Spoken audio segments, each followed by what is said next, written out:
Hello everybody and welcome back. My name is Nuno. And my name is Johnny. And today we're here to tier rank all the games I played last month.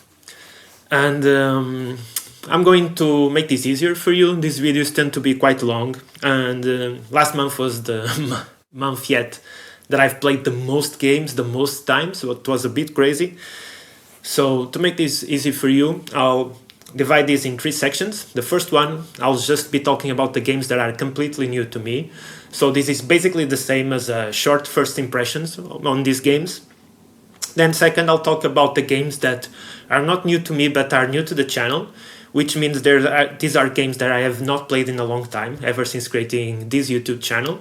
But they are still games that I've had for a long time and I've played, but it's my first time talking about them on the channel. So for you, it's not the first impressions, but it's just a short first review, maybe, on these games. And then for last, I'll leave the brunt of it, which is most of the games I've already talked about, mostly in these videos or maybe also in reviews. So those games, unless I have something new that changed, I'll try to keep it really short. So let's start with some stats. So I played 39 games with 145 plays. Okay, this is not as crazy as it seems. This was still the month I played the most ever, but many of these plays were apps. Normally when I'm sick or when I can't move, I tend to either read or watch TV shows. And this month I just started getting into apps. This all started because of the Terraforming Mars app, which I was mostly at least playing once a day every time before going to bed. And I never really liked apps a lot before that, but because of that one app, I ended up trying other apps. So there's a bit of a inflation because of the apps, but still, even if you take out the apps, it was a big month for me. So a bit more on the stats. Okay, it's working. And as you can see, these were the 10 games I played the most. Terraforming Mars, still my most played game. It's probably going to make my top one of the year. I'm not sure it's going to hold. And at least half of these plays, probably more than half, like 20 something of these plays were the app. Catan is another example. I'll talk about it when the time comes, but I only played Catan in the app. It was a throwback for me and for the worst reasons. I'm going to get into it. Then, yeah. Just so you can have a quick look at my most 10 played games this month. And these are the 10 games I actually spent the most time with. But we're going to get into it in the actual list. So let's start this list, and I'm going to make this by head, so I might screw something and not make the three sections exactly as I said. But going first, okay, for games that are completely new to me. Let's start with the first one that shows here, that is Frostpunk, the board game. And Frostpunk, the board game, is something I was really looking forward to. I was really afraid of it. I had it way more than usual, way more time than usual in my shelf, afraid to open it, especially because of opening it for a video. How new it was going to be hard work. Just unboxing this was going to be hard work. And yeah, these super heavy games, they are super time consuming to open, to organize, to get your head around, to read the rules. But still, as always, and this one even more than most of these games, this one I was actually making too much of a monster out of it. It is a lot to unbox and to unpack, but for such an heavy game, the rules are not that hard to go through. Yes, you'll keep going to the rule book when you're playing to get things right, but for such an heavy game, all the rules actually make sense thematically. And I love this game. Let's just get down to it. I love this game. I loved unboxing this game. I loved reading the rules for this game. I loved everything about this game. I played it well a couple of times for such a game. I kind of almost took a whole week just playing this game, and I kind of made myself stop so I could actually play other games. But yeah, I love this game. Not sure I should get too much into it right now. I'm definitely going to have more on it next month. But yeah, I just love it. For such an heavy game, it works so well. It is so cool. It makes you want to play it again. Of course, you have to like the team. I would not recommend this game to anyone if the team is not calling to them. because it's a really good game, but these kinds of games which are so time consuming, so ad consuming, you want to have everything going for it. So that's an S for Frostpunk, and yeah, it's an incredible game. And so more games that are new to me, and there weren't that many, so let me see what I can find. Okay, Zombie Dice. And Zombie Dice, I'm going to put at an S, and it's my surprise, people, because this is a really super light, super quick game. You can play this in a couple of minutes. It's just a filler game. But the thing is, this past month when I had my best days, I actually managed to get out just a little bit and go to the beach just for 30 minutes and then see how I was, if I could withstand the pain or if I could stay okay. And it was mostly okay. I stayed on the beach almost 1 hour. And I was thinking what games I could take to the beach. And I almost forgot I had Zombie Dice, and it's just dice. It's just dice, and it's not a game I care if I ruin. And dice is hard to ruin dice. So I did not care about bringing this game to the beach. And I'm saying all of this because I'm really careful about my games. I will never bring any other game to the beach. I'm even afraid of just bringing expensive games to friends' house or stuff like that. This game, for such a light game, you can explain this to anyone. You can play this to anyone. You can play this with any number of people. The only thing missing in this game is a place to score shit. But basically you're a zombie and you throw dice. And when you throw dice, you're either getting shot, nothing happens, or you're eating brains. And then you can push your luck in a Yahtzee style, where you can try to eat more brains. But if you get a certain number of shots, your turn ends and you earn no points. So it's a really cool push your luck. It's pure push your luck in a party game style that you can play anywhere, and it's really cool. Even on the beach, even on the sand, you can just throw the dice. It's really cool game. Really surprised me that it could be so fun, and it's basically a game I can play on the beach. I can play it in the middle of the trash. I don't know. I don't have many games, or maybe I don't have any other game I can play like that with no worries. So let me see if there's any other new games. Okay, Ark Nova. This one is a special case. It is here just because I want to be complete and honest, but I didn't actually... No! Okay. I did not actually... Okay, I can't take it out. I want to put it at a C.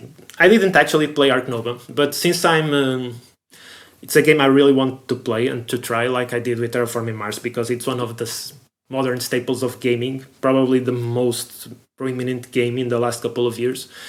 I really want to try it, and the new campaign for the 3D pieces is out, so I figured it was time to buy it, and I bought it. It's still coming in the mail. I haven't got it yet.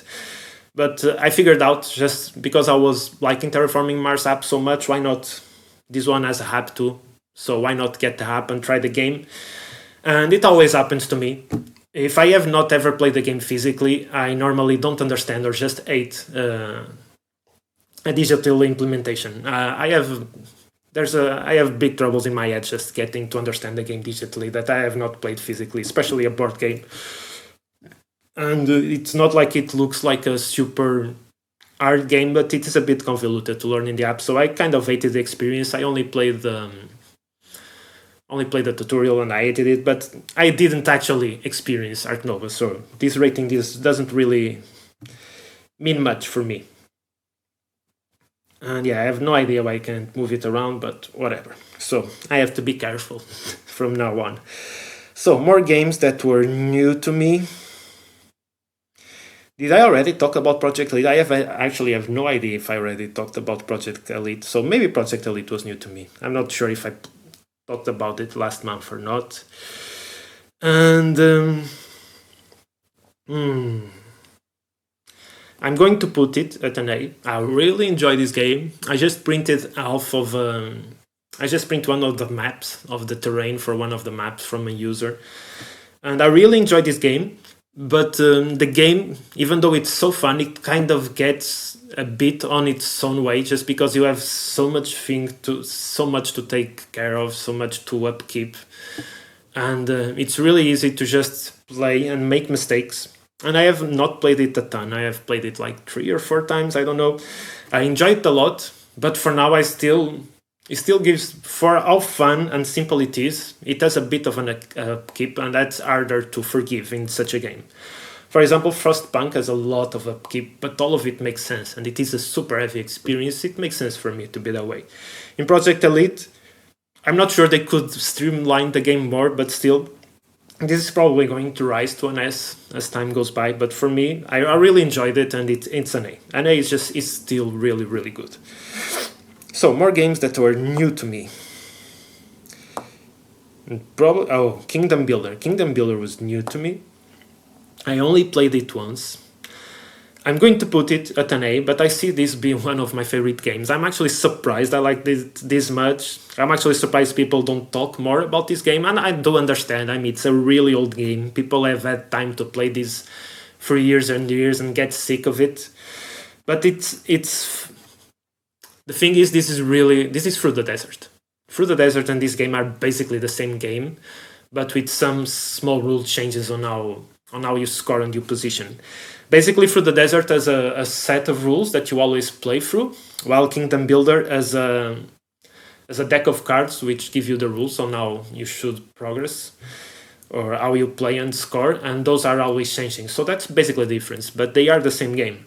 And for some reason, this one meshed better with my mind. I always lose Through the Desert against my wife.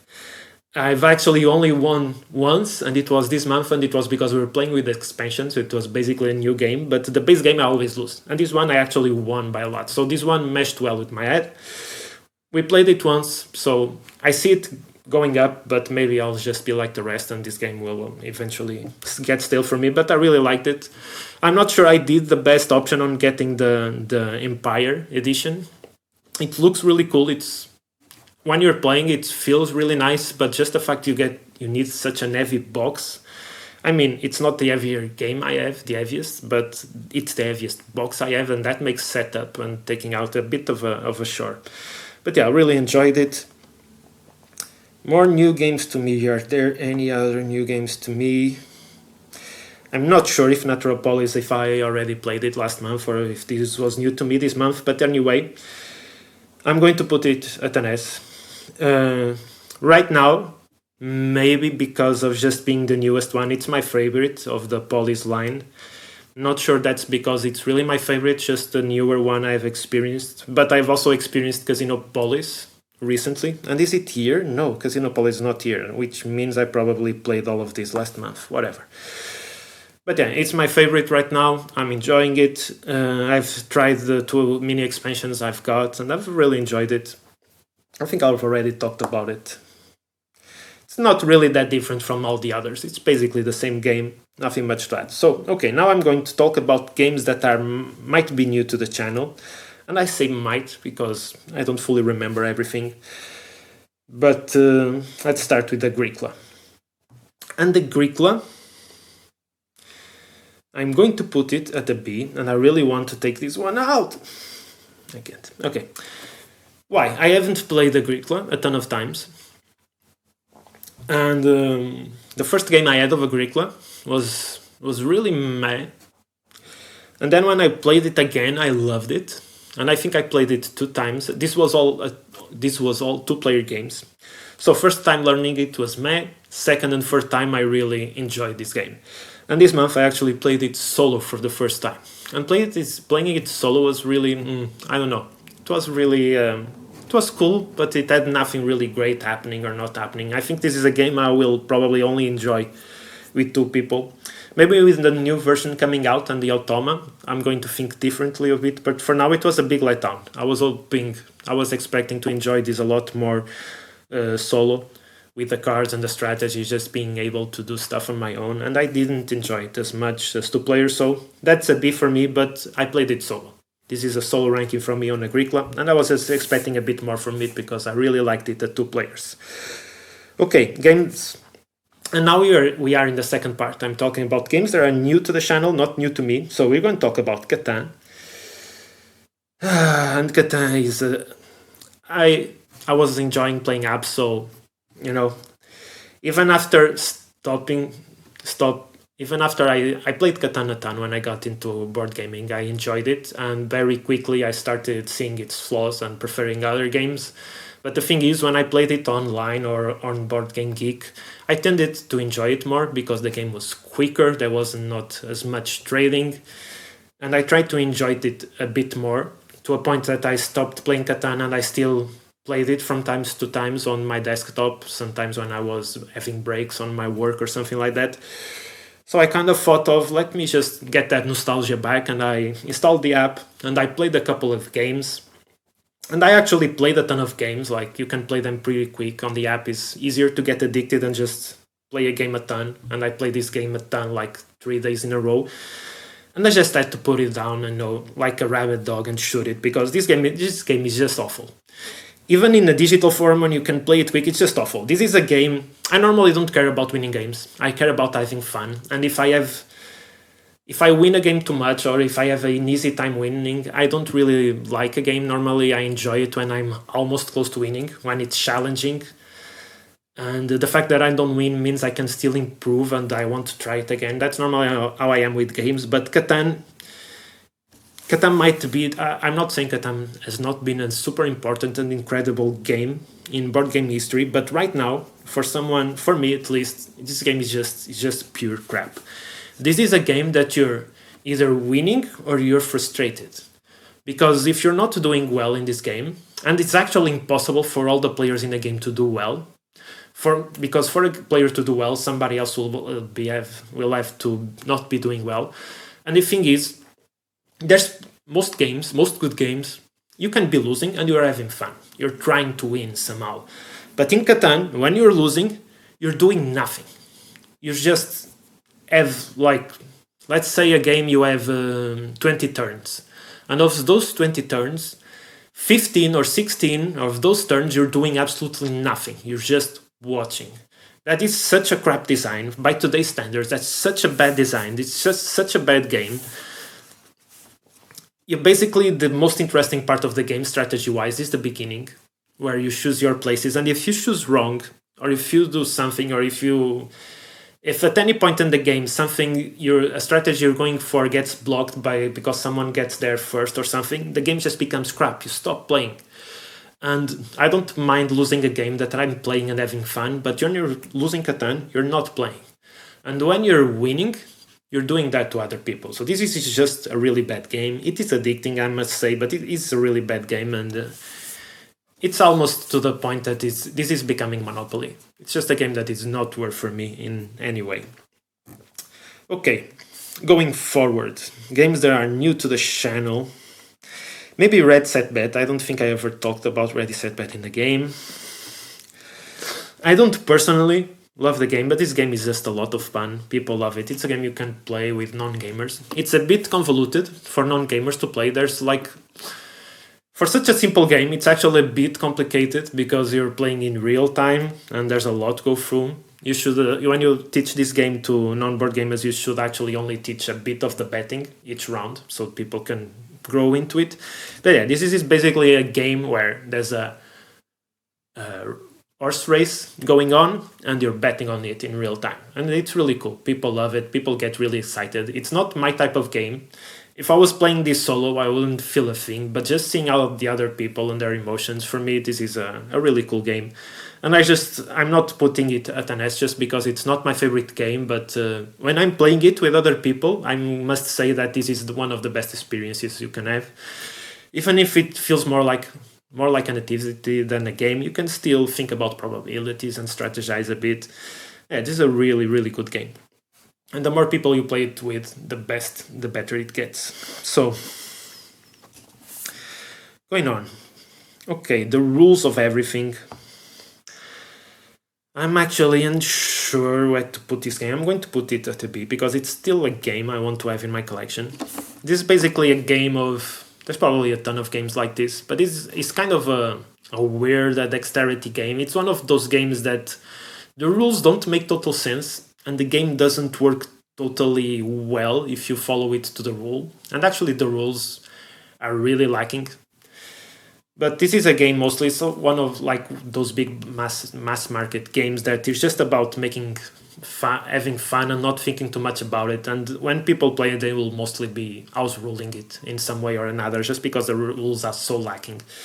But this is basically a game where you pick a random card and that card tells you a rule that you must uphold. Either being having that card somewhere on your body and you can't drop it, and like it has to be parallel, or you can't see one of the faces, or then a rule about something you have to do, like you have to point at someone that is talking, you have to say the name of the person that is talking, you know, those kinds of rules. And this can be a fun game, especially if you're drunk, if you're with a lot of people.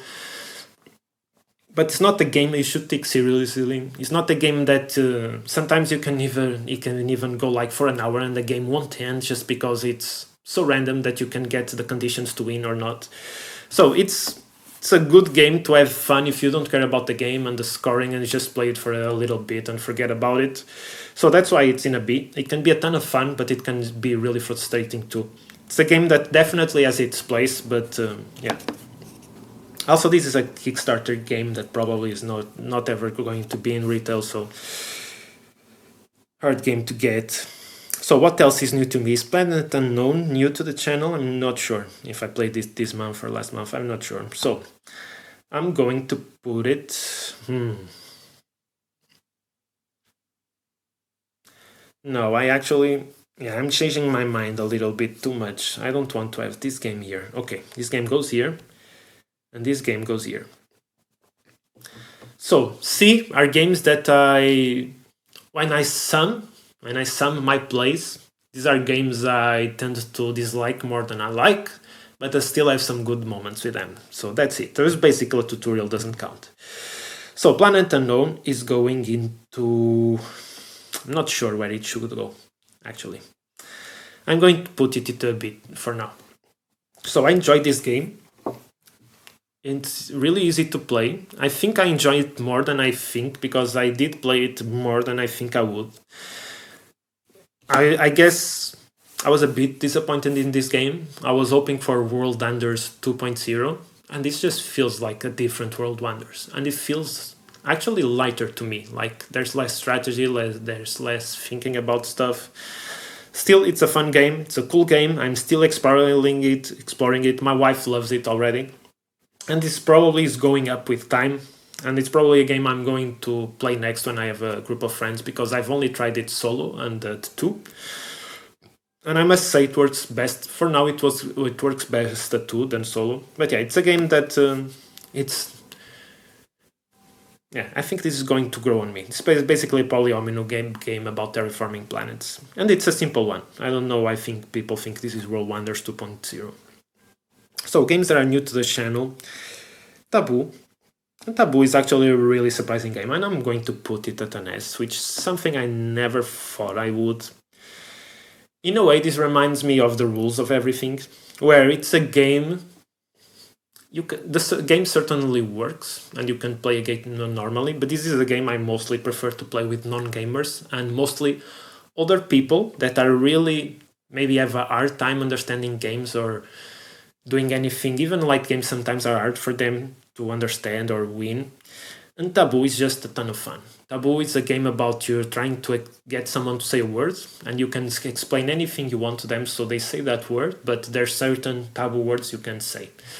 So you play in teams, and you're trying to get the person to say that word, and someone from the other team will be next to you looking at the taboo words. So if you say those words, they will ring, they will buzz something, and you stop your turn. And the thing is, this is a really fun game, especially for... I have more fun watching other people playing, moderating other people playing, especially, as I said, people that have a hard time with games, than actually playing it. And this is a game I had a ton of fun playing this month with my family, especially older members in my family. And the truth is, we didn't even play the game by its rules. At the point, I just gave up and let people just continue to try with new cards every time they failed. It was just a lot of fun, to the point that I have to give it an S.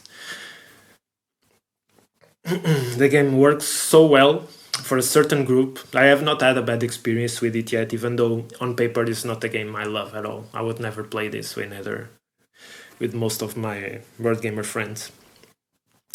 More games that maybe are new to the channel. So this one wasn't... I need to play Carcassonne. I haven't not played Carcassonne in a long while, and because of the apps, I played this once on an app this month. It was a cool experience, but I really need to play this again. with actual people. It's been a long time. So what else was new? Watergate. Watergate is going to an A. I didn't play Watergate a lot, and I've had it for a long time. I was actually considering selling it, even though it's a cool game. I don't really love the theme.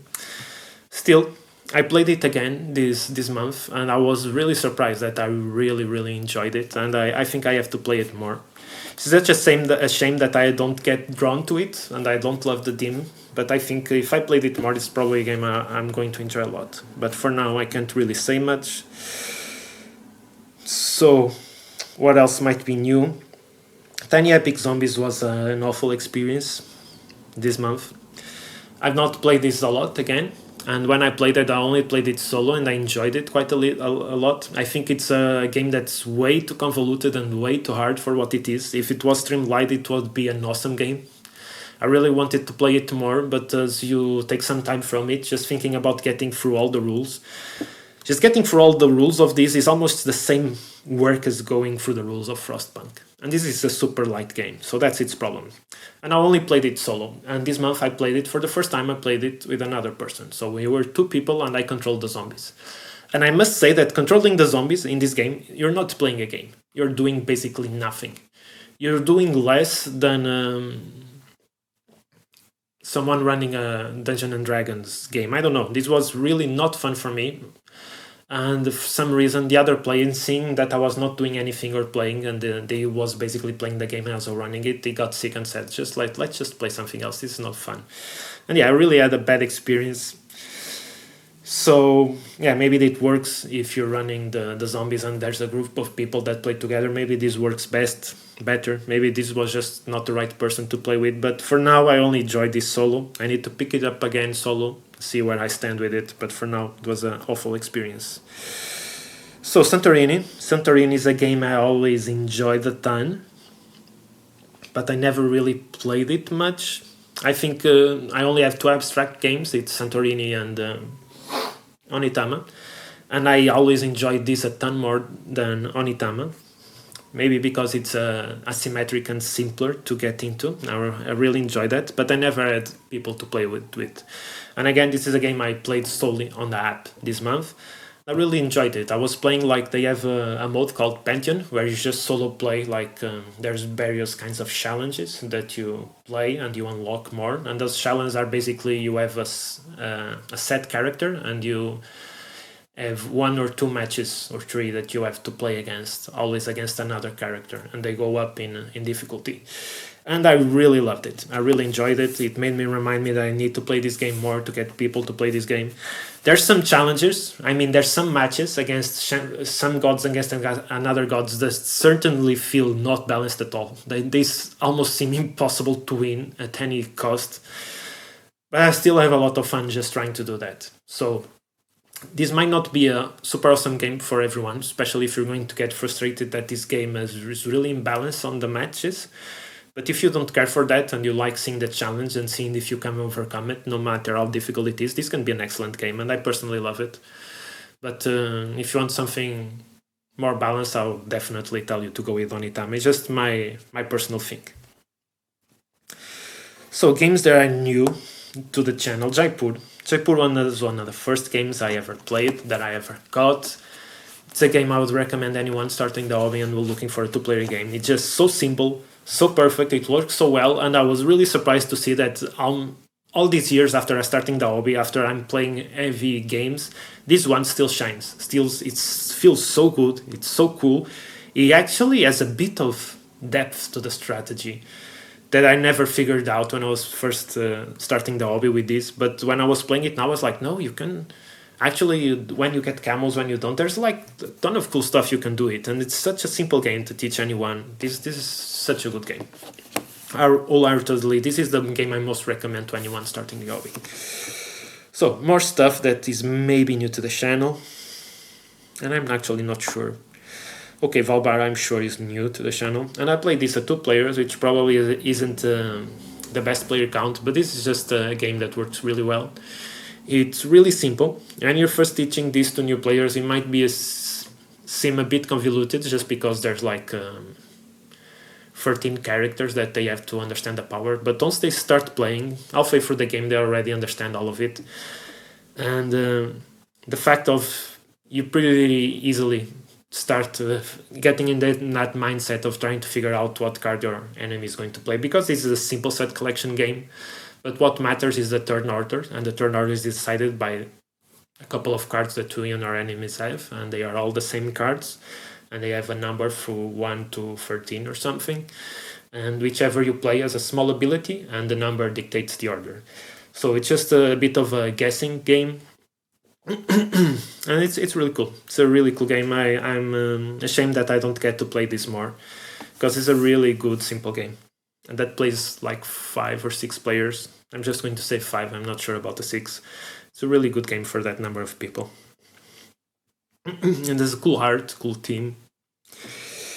So more games that are maybe new to the channel. Point Salad is, and Point Salad is almost like Jaipur. It's a game that I never expected to, after these many years, still enjoyed it a ton. This game is super, super good. It's so simple. I actually have some strategy to it if you do play it a lot. And I did play it a lot this month. My family, somehow when I first tried this a couple of years ago, they were so into Splendor that they wanted nothing else. And actually this month I tried it again, and somehow they loved it, and we played it a lot, and it substituted Splendor for a while. And it's just a great game. It's just a great game. It's perfect on every sense. Yeah, it's a really simple, light game, but it's perfect on every sense. It works as well for 2 players up to 6. It plays exactly the same and exactly as well for every player. It's a game that just plays super fast. I don't see any fault at all in this game. I consider it a perfect game for what it is, like Jaipur. And it's just incredible. The only, if I have to nitpick and say something bad about the game, is that every time you change the number of players, you have to change the quantity of cards. And every time you play a new game, if you want the game to at least be a bit randomized and fresh, you do have to shuffle all the cards together again and take out the number of cards, and that takes like 5 minutes. But still, for such a fast game, that does feel like a chore, like, okay, well, I have to quickly shuffle the cards and take out the correct number of each fruit again to start the game. It's just a nitpick. It's an incredible game. It's an incredible game. I think it deserves way more praise than it gets. All of these really light and simple games tend to not be as well regarded just because they are light. But the thing is, for a light game, it is super good. It has no faults. It's one of the best games out there. A game I would recommend to anyone starting the hobby too, especially if you want a game that plays any number of players. Like, this would be my 2 recommendations: Jaipur and Point Salad. Jaipur for 2 and Point Salad for any number. Okay, more games that are maybe new to the channel. Are there any? Okay, Bullfrogs. Another one. I tried the app. I did not play the game. I remember enjoying this a ton, but playing the app against the computer was really not cool. So don't. From the C, only look at the rules of everything and Tiny Epic Zombies. The other is just it's not the real rating of the game. Just my opinion on playing an app randomly. So what else might be new? Timeline. I had not played Timeline in a long while. Yeah, Timeline is Timeline is a super good game. It's a game that non-gamers will enjoy a lot. It's one of the rare games that reminds you of TV shows about popular culture, but it actually is a good game. You don't actually have to know anything. The person that before the game knows more or has the most culture is not the one that's going to win. It certainly helps. But it's a game more about making decisions, seeing what events are on the table and trying to figure out where the event you have on your end will mesh in between. You just have a ton of events and dates, and you have some events on your end, and you have to figure out where your event goes in terms of dates. And it's just a cool system that just works. Just a simple game that just works. It's not my favorite game. I actually have a problem with this game that every time I play it, people just want to play it again and again, and I get sick of it after one play. But I must say it's an awesome game. Okay, The Blood of an Englishman.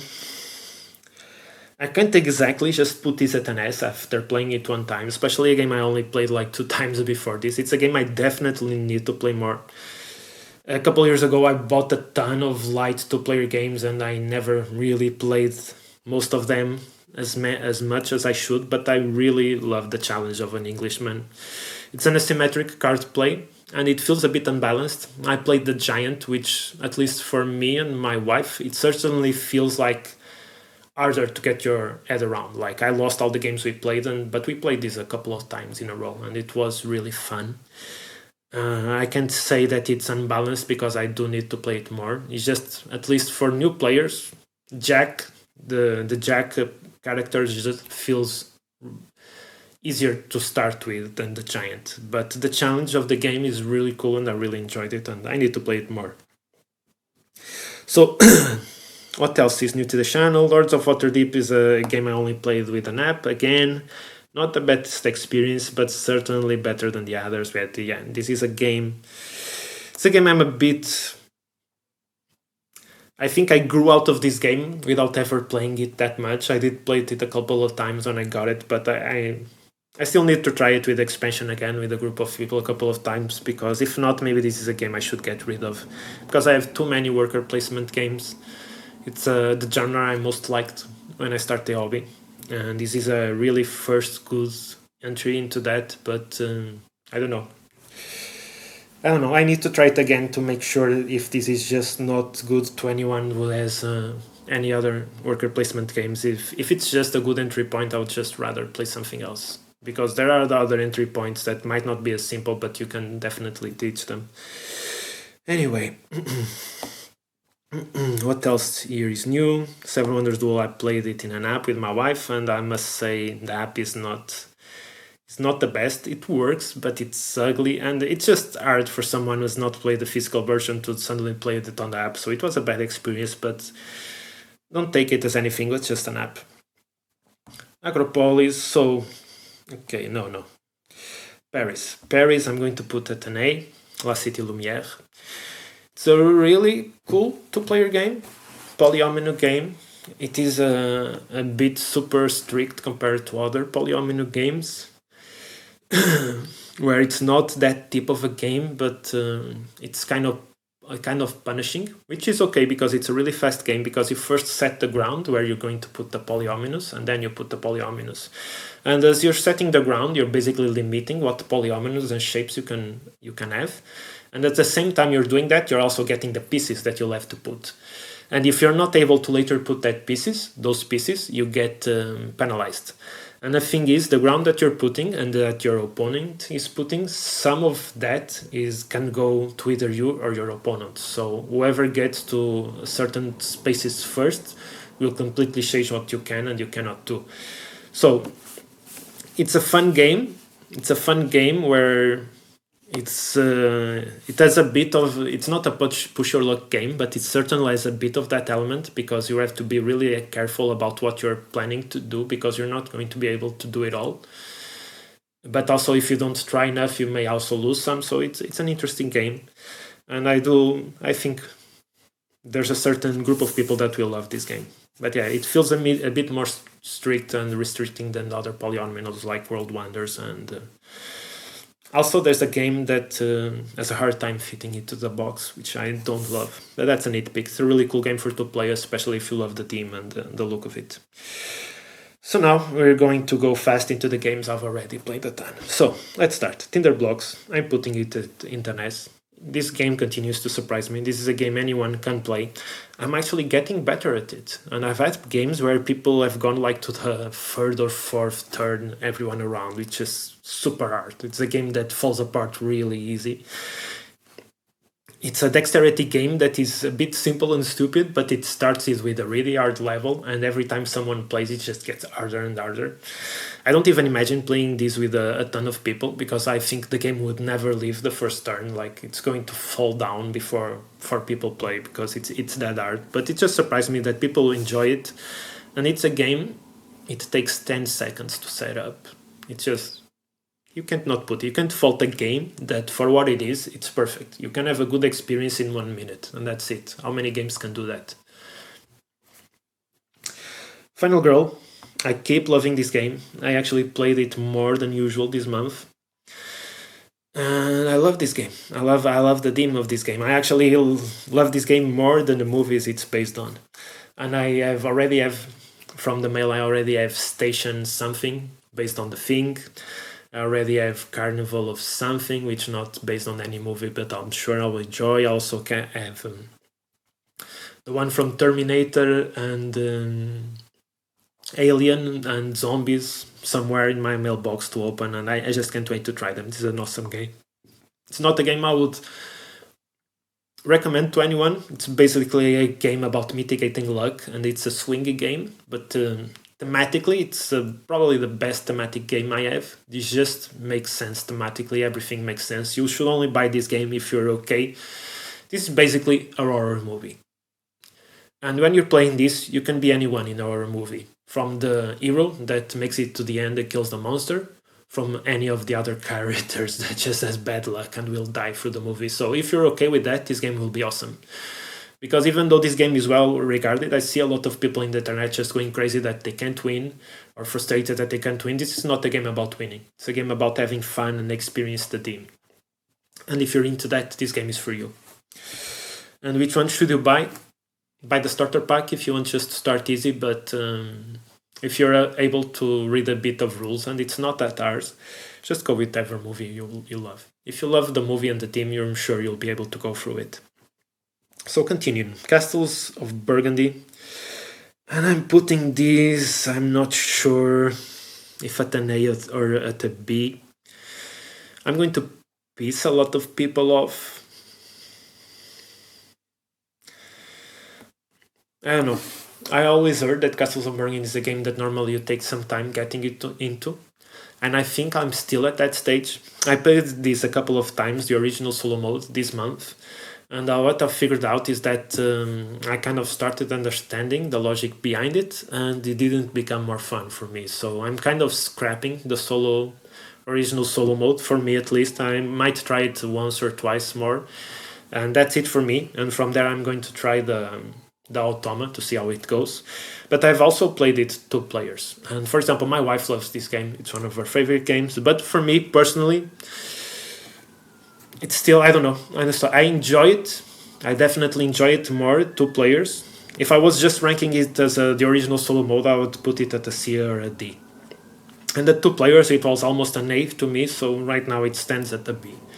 But yeah, I do understand that some people might love this game, and I don't really see any fault with it. I just don't have a ton of fun playing it yet. Still, this is such a loved game that many people say just takes some time to get into, that I'll definitely keep trying and having my collection.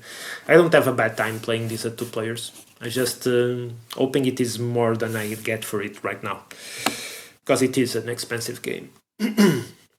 So for the desert, I guess for the desert it's an S.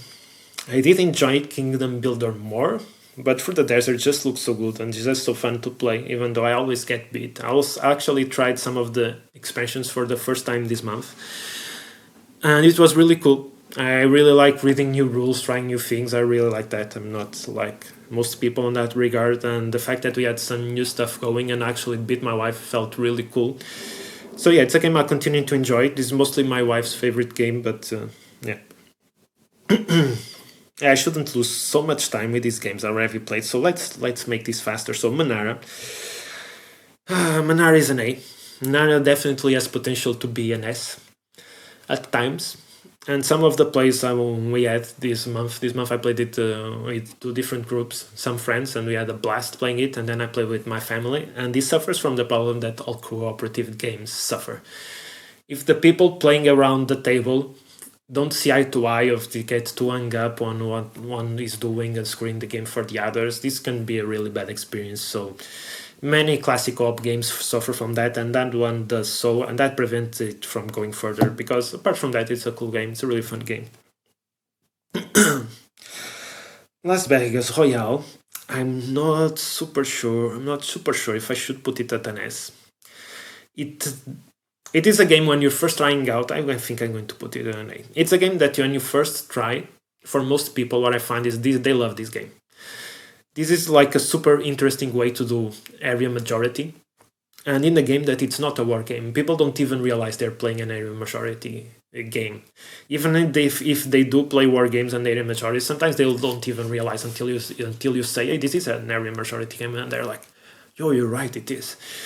It's just a really fun time. It's just not a game I like playing a lot, and I think it overstays its welcome just a tiny bit, because it's a super fun and quick game, but you're told to play it 3 times and then score it.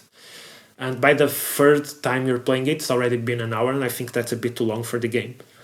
And it's a game I've played to death. I played it a lot. It's been one of my family's favorite games. So I think that's why I'm putting it at an A. I'm a bit burned out on it because most of my experience with it has always been an S. Then Istanbul. Istanbul is a game that has dropped down a bit for me. It's been an S for a long time. It's one of my wife's favorite games. But yeah, I don't think I just enjoyed it. I don't know. It's a game that I think you enjoy more when you play it more times. I think that you definitely need to play with the expansions to have it be interesting, apart from the first place. And it's basically a race. It's not an engine builder, but it feels like an engine builder where you're trying to figure out the best engine to get to the points faster. And once you do it, it's a thing of doing that. And the player that figures out the best system to do that will win first. And it's a game that certainly benefits from playing it in a row. And at this point where I'm playing it like with large intervals between, like once a month, I think that's making it not shine as much for me. Even though it's a really awesome game that I would recommend to anyone getting into medium games, light medium games. And definitely buy it a big box or with expansions, it's worth it. Regicide. I have problems with it, but I still have fun with it, even though I think it's a flawed game. I have a review for it. I tried it with the app this month, and the app might make it just a bit better and easier to play, but at the same time doesn't really change the game, so still not my favorite game. Dorfromantik. I think I gave this an S the first time I played it. I've come down a bit on it. It doesn't feel as addictive. I mean, there's not a lot of game to go through, but it's definitely isn't addicting when you first try it. You almost feel stupid that you're liking this game so much when it's almost not even a game. But as you play it more and more, and I think I'm on my 13th play for something, it's coming down a bit, but it's still really interesting, and the campaign does help keep it interesting. You feel like you accomplished something, but it's coming down for me. Then Terraforming Mars, still on a 10S. Probably the game I played the most ever since getting it. A game I still love playing solo, even though it's a flawed game at solo. I still love it. It's really addicting. It's also a really cool game to play multiplayer. Although, I do think I'm going to burn out on it. Either solo, because there's flaws to the game and I'm playing it so much, I'm definitely going to get burned out. And even at multiplayer, even though it's a super cool game, I do think that this takes it's just too long of a game, and I do think I also am going to burn out on it pretty quickly. Of course, I have the Prelude expansion somewhere in the mail to open, and I heard that just makes the games better and faster, so maybe that will make this game an evergreen for me. But for now, I'm loving it, but it does feel like I'm burning out, so anyone getting this game, even though I haven't tried it yet, I'm definitely saying get the Prelude expansion with it. So, Deep Sea Adventure, and this one, what can I say?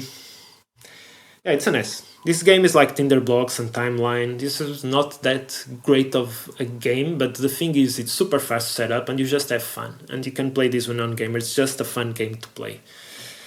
And I think it's actually a really thematic game, even though the theme is really stupid.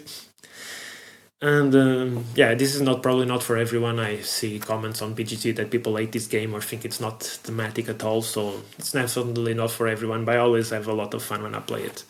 It makes people be greedy. If I want to see people be greedy, I play this game and I just see people like risking their lives to be greedy and just losing. This is a game where everybody just loses, mostly.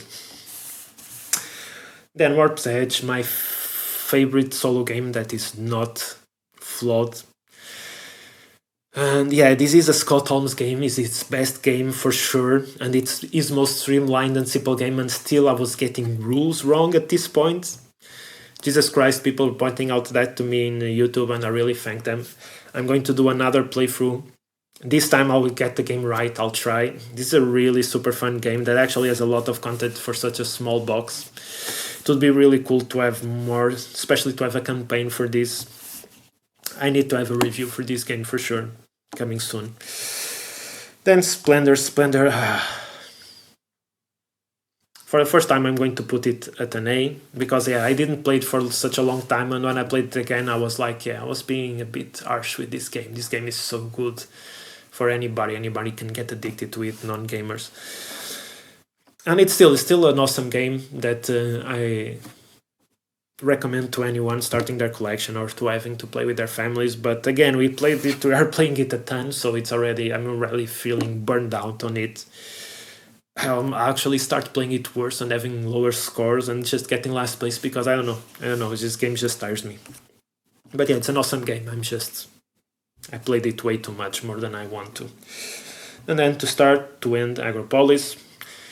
Just all the polis are awesome experiences, awesome puzzles you can do on your own. They basically have no flaws. I just been preferring Naturopolis because it's new and I prefer the art and it feels a bit more simple to me. But yeah, that's it.